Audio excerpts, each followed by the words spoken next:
Elves and dwarves, dirty non-humans took sides with Nilf.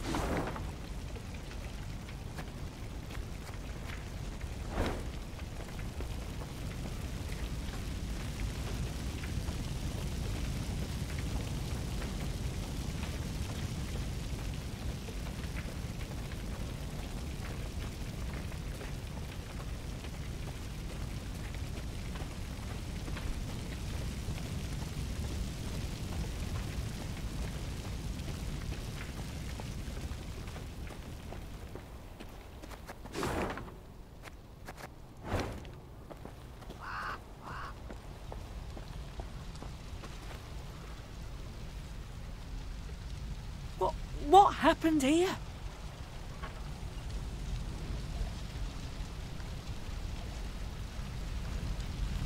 Sadly, it was Rayla who met with surprise. 100-yard gap gaped in the unbreachable walls of Rosberg. The fortress itself was aflame, spewing black smoke into the sky. I don't... How? It can't be! There was no time to consider her question, for Nilfgaardian scouts had spotted Meave's company. The Queen knew battle was inevitable, so she gave the signal to form a defensive line, then drew her blade.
Your Grace, Nilfgaardian fighters remain in the city.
course, as you wish, master.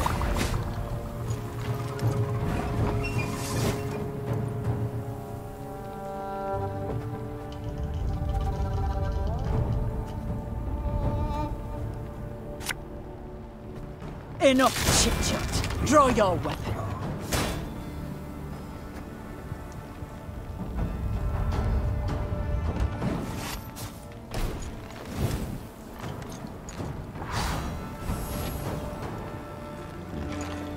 Bloody Horsens. They'll pay for this.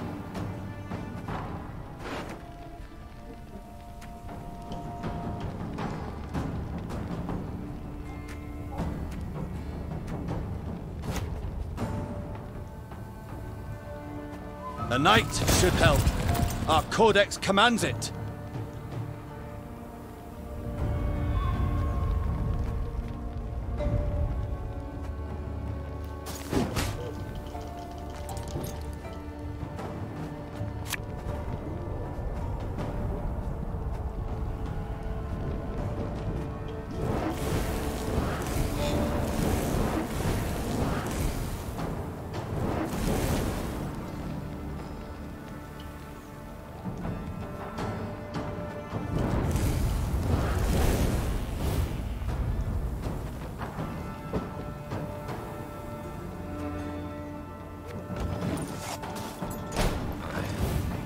Off to the front yet again.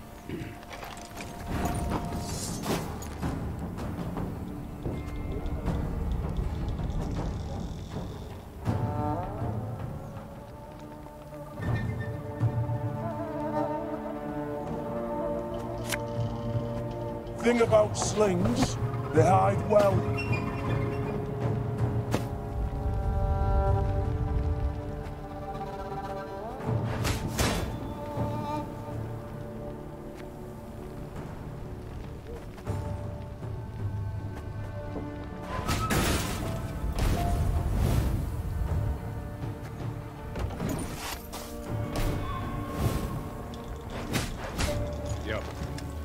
Quiet, or the Commissar will hear.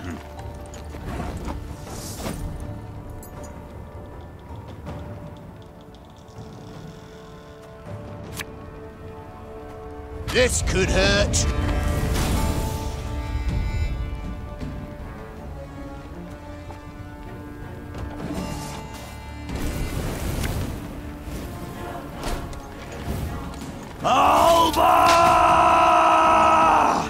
I refuse to believe it. The king could not have died here.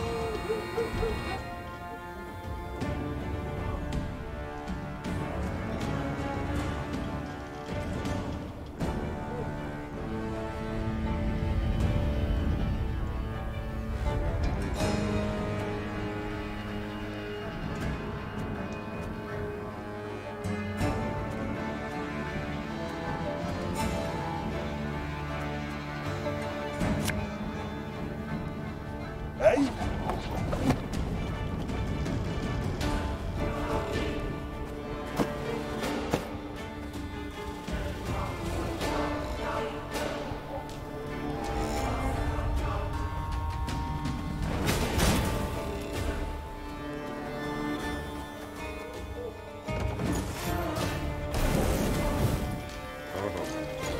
Brach!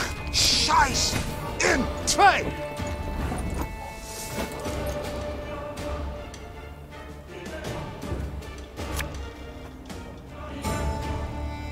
We got a job to do. Off to the front yet again.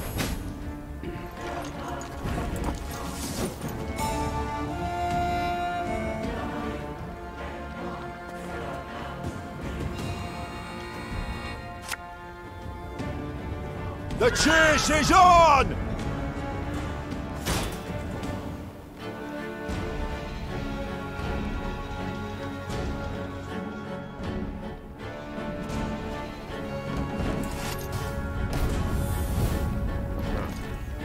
Quiet, or the Commissar will hear.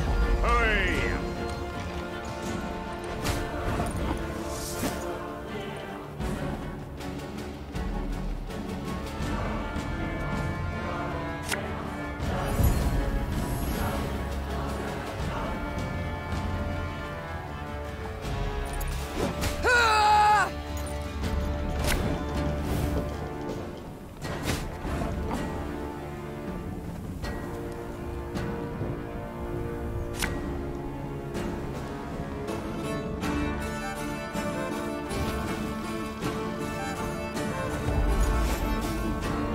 Watch for Demavend's banners!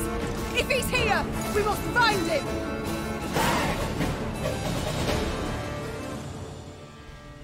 The Lyrians met one note of luck in this song of woe. Rosberg had fallen, yes, but the Nilfgaardians, not expecting reinforcements from the south, had stationed only a small detachment to hold it. Meve led her men to victory and retook the fortress. Or rather, what was left of it.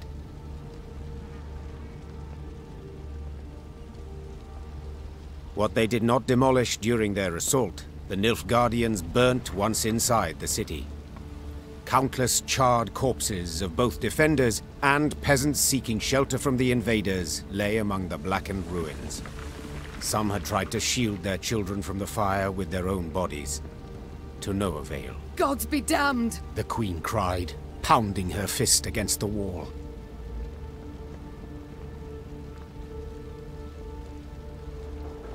Meve was about to give the order to move on when she caught a stifled whimper coming from a pile of rubble. Her soldiers ran to the rescue, their bare hands digging through the fiery bricks. Here! He's alive! The man they pulled from the ruins had suffered horrible burns. His face was a stew of seared flesh and pus-filled boils, and he reeked of burnt meat. Seeing Black Rayla, the poor soul staggered to his feet and lifted a shaking hand in salute.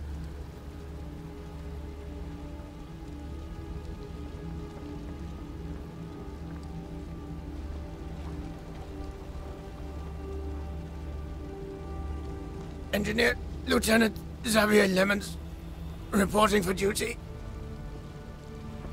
Medic! Send for a medic! Lemons! What the devil's happened? I know not. The East Tower. I led the defense. Heating oil to tan Nilfgaardian hides. A catapult struck. The cauldron tipped, burst into flames. The rest, I cannot say. The fortress fell. Fell? Damned Scoia'tael. What was that? Our preparations were perfect. A month, 2 we could have lasted, but traitors were among us. Elves, dwarves. Planted charges on the buttresses. An explosion shook the tower, a hole gaped in the wall. Our men threw themselves in, filling the breach. Vermin, filthy, rotten vermin. I know you suffer, soldier, but Queen Meve wishes to meet with your sovereign, Demavend. We must know what's become of him. Gone, luckily. He oversaw the preparations, then returned to Aldersburg. 3 days past. Then let us do the same. Reynard, prepare our departure. Hold your grace. Did anyone survive? Anyone at all?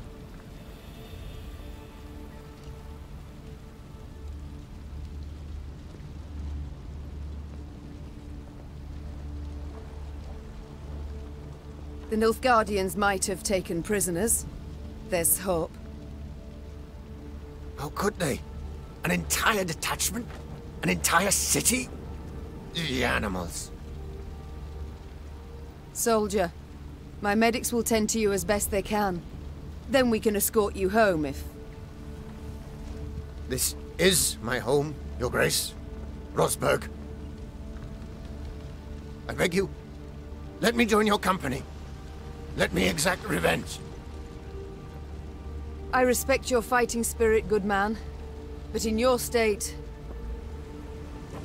Your grace, I can hold neither shield nor sword, but I can still fight in my own way. I'm an engineer. I build siege towers, ballistae, bridges, whatever you wish. I pray, grant me a chance. Such pain, such ferocity resounded in Xavier's rasping, distorted voice that Meve could not refuse his plea. Once the medics had bandaged his wounds, Meve's men set out towards Aldersburg, following Demavend and the Nilfgaardians. At one point in their journey, Black Rayla rode up next to Meve. The warrior's lips were a thin line, bitten to blood.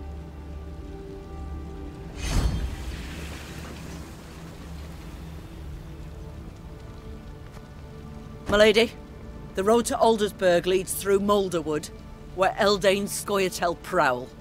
Same filth who killed my men and delivered Rosberg to the Black Butchers. Rayla breathed deeply to steady her furious, shaking voice. Please, my lady, I ask you upon the holies, let us find them and destroy them. Meve gave a slight nod. It seemed the road to Aldersburg would prove long and full of challenges.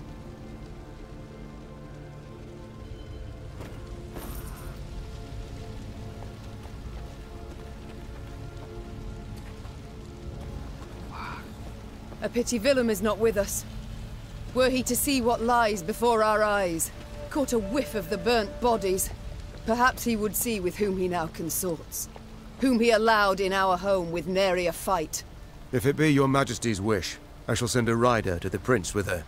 I wish nothing of the sort. I will not correspond with the enemy.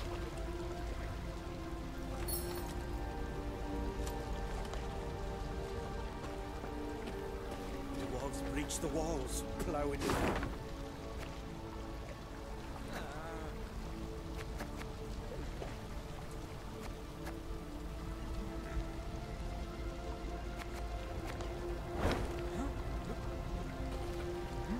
Dwarves breach the walls, ploughing traitors.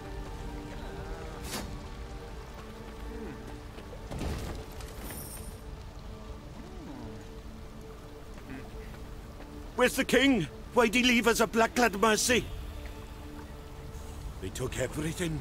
I'd head to the wood, but my fear of the Scoia'tael.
Meave's ears caught the sound of a ruckus coming from the camp. Thieves! Inglet! A pox upon you all! It was her quartermaster hurling oaths at the peasants she had freed from the Nilfgaardian slave convoy.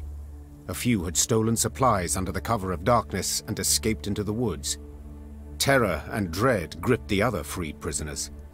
Meave mulled over what to do with them, and Reynard, as always, offered some advice. "'Tis high time they went off on their own, your grace. They are too great a hindrance. They slow our march, divert our soldiers from more important tasks. And now this." Gascon was listening to their conversation. Meave shot him a questioning look. I opposed taking them in. So, for consistency, I now oppose forcing them to leave. We made their miserable lives our responsibility, did we not? Well then, that is a burden we cannot simply shrug off.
Let us not mince words. We cast off these peasants now, they shall die. Meave said in the end. Let them stay.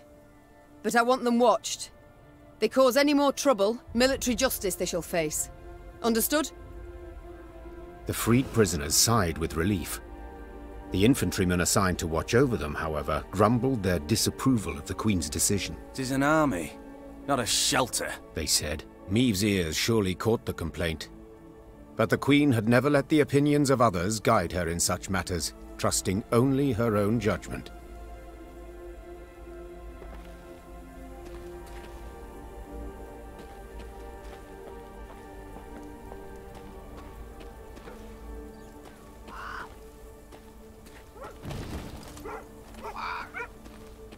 Not liking the looks of this, Gascon said, furrowing his brow. Meave followed his gaze.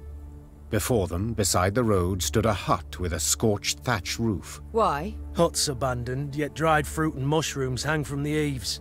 Famine raging all around and no one's been tempted. I'd send a scout if I were you. The Queen did as Gascon suggested, and sent 3 infantrymen to reconnoiter. They entered the hut and found only silence, that was soon broken by a blood-curdling growl. The soldiers ran out at full speed, tripping over their own legs. Meave drew her sword, convinced a horde of neckers or ghouls would soon attack. But her fears proved unfounded. Instead of monsters, out of the hut came a shaggy dog, a torn scrap of fabric clutched in its teeth. "Milady," one of the soldiers began, his face red with embarrassment and his hands covering a hole in his breeches. "Was dark as a well inside, and that hound, it jumped out at us all of a sudden, biting it and snapping." Bad boy, Gascon said with a smile, then pulled a hunk of dried sausage from his bag. Bought by this generous offering, the dog calmed down at once.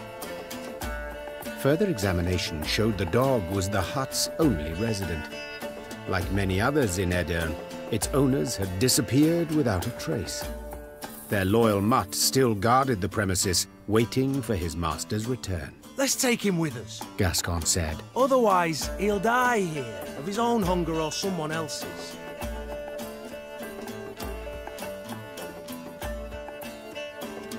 A watchful sentry like this could prove useful in our camp, said the Queen. Fine, he can join.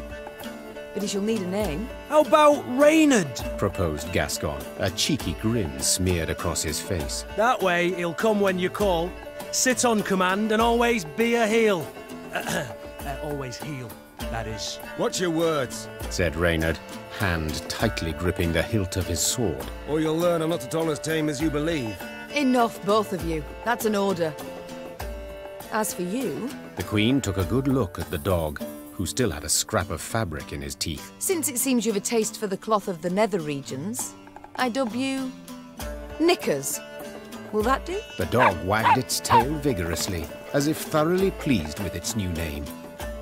Meave's company marched off, a furry new recruit richer.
Meve and her companions neared the Moulderwood, a dense, ancient forest of trees whose tangled branches had witnessed the conjunction of the spheres.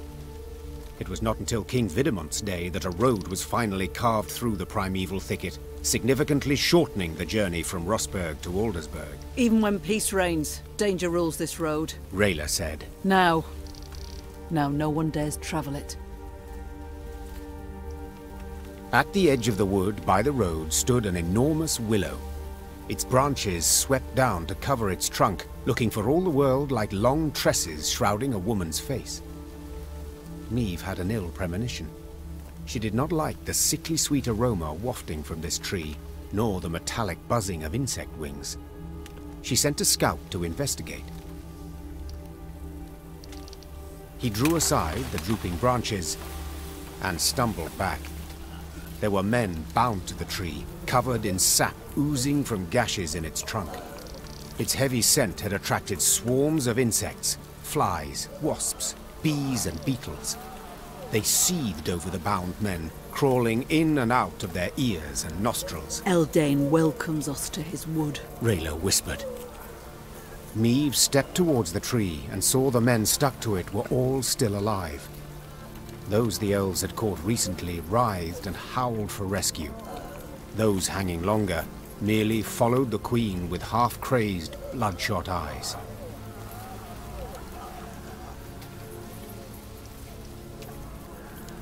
Well? Are you to stand there all day? Meve screamed to her dumbstruck Lyrians. Free them! At once! Her soldiers needed no more prompting and set about sawing at the ropes with their blades. As soon as they had freed the first captive, before even a word of thanks could be uttered, a flaming streak soared through the air and stuck in the tree. The oozing resin burst into flames, engulfing the prisoners as well as the soldiers who had come to their aid. Elder speech battle cries rang out from the woods as elven warriors launched their attack. It's a trap! Cried Reynard. Defend the Queen!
Neve and her at the... He drew Neve step...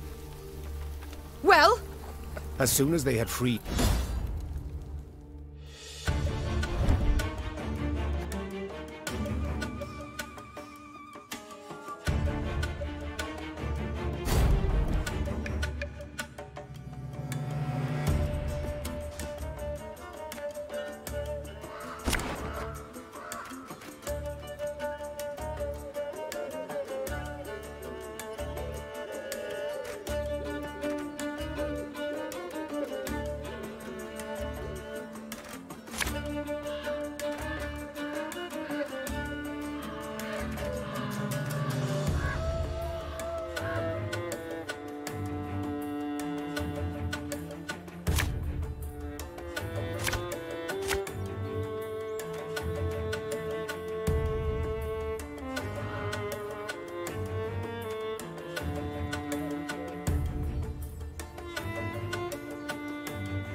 Keep your heads in the fight! They'll seek to blind us with shock and awe! Nay, Dwan fe ceirst.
Ever have a stone knock out one of your teeth?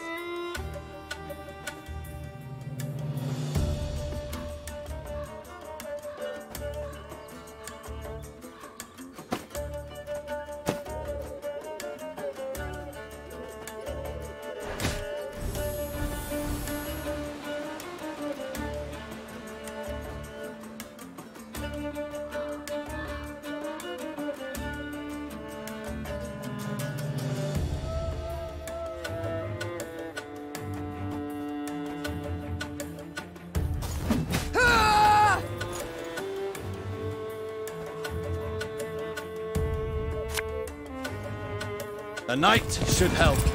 Our codex commands it. Now we will see who is weak. Kill them! Kill them all!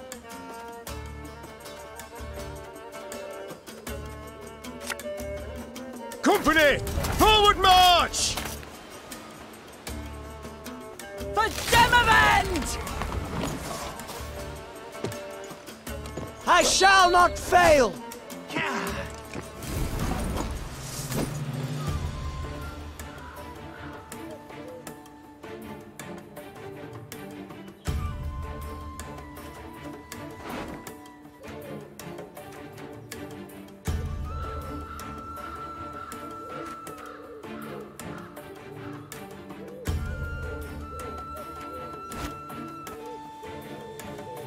You mad? Don't shake that!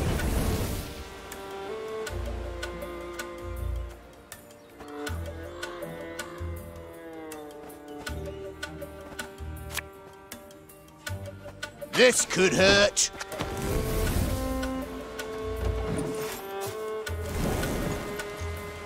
Have strength, my love.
storm is coming. Let's enjoy the weather while we still can.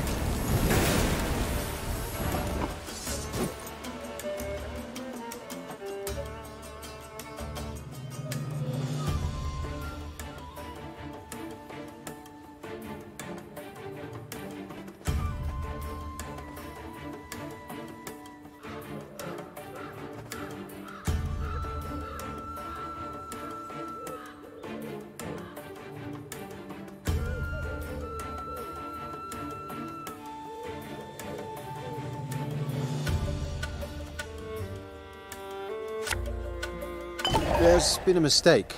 I'm no mage.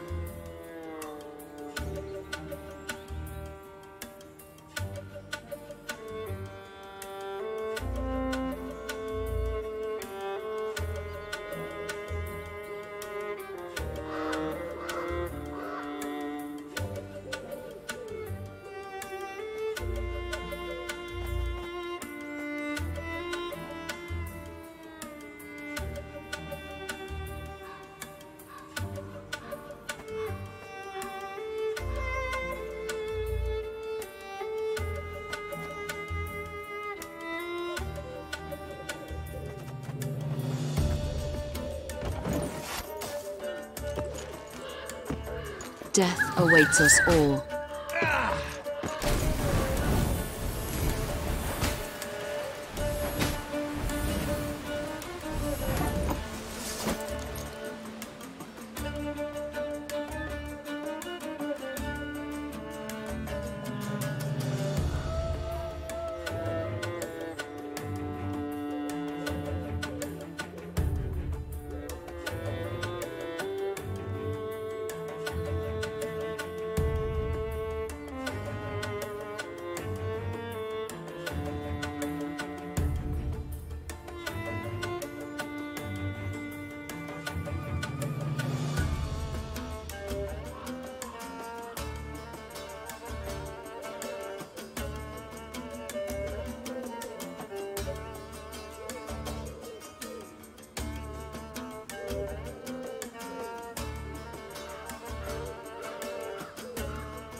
Gotta get our asses moving.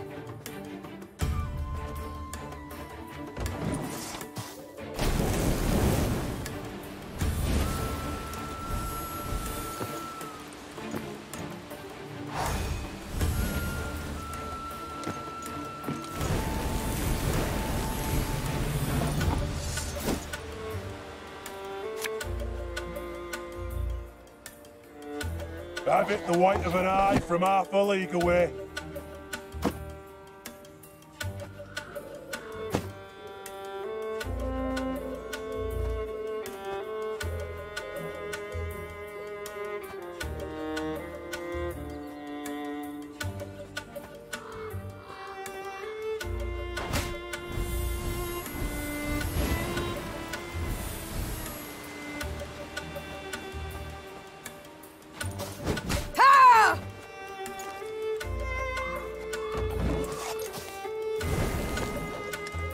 Death to Old One!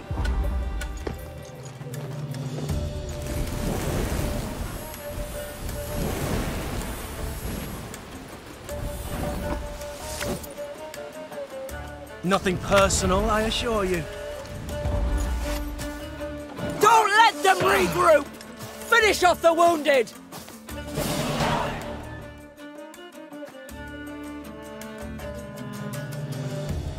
The battle done, Meve surveyed the carnage, her breath still ragged.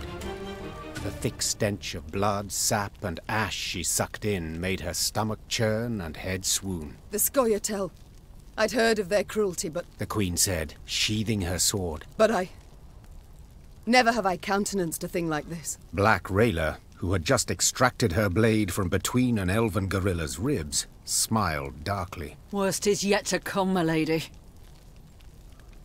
The Queen regrouped her forces and marched into the Moulderwood. The Lyrians sang none of their usual marching songs. Instead, they walked in silence, eyes darting constantly to their flanks.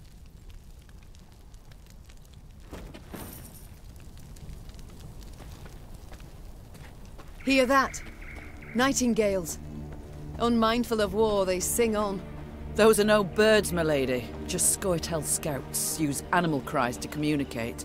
Tell the men to hold to the road, my lady. Anyone wanders in the trees, they don't come out.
Mirzapur में भैया सबकी कटती है, तो आप अपना क्यों कटवाओगे? जेब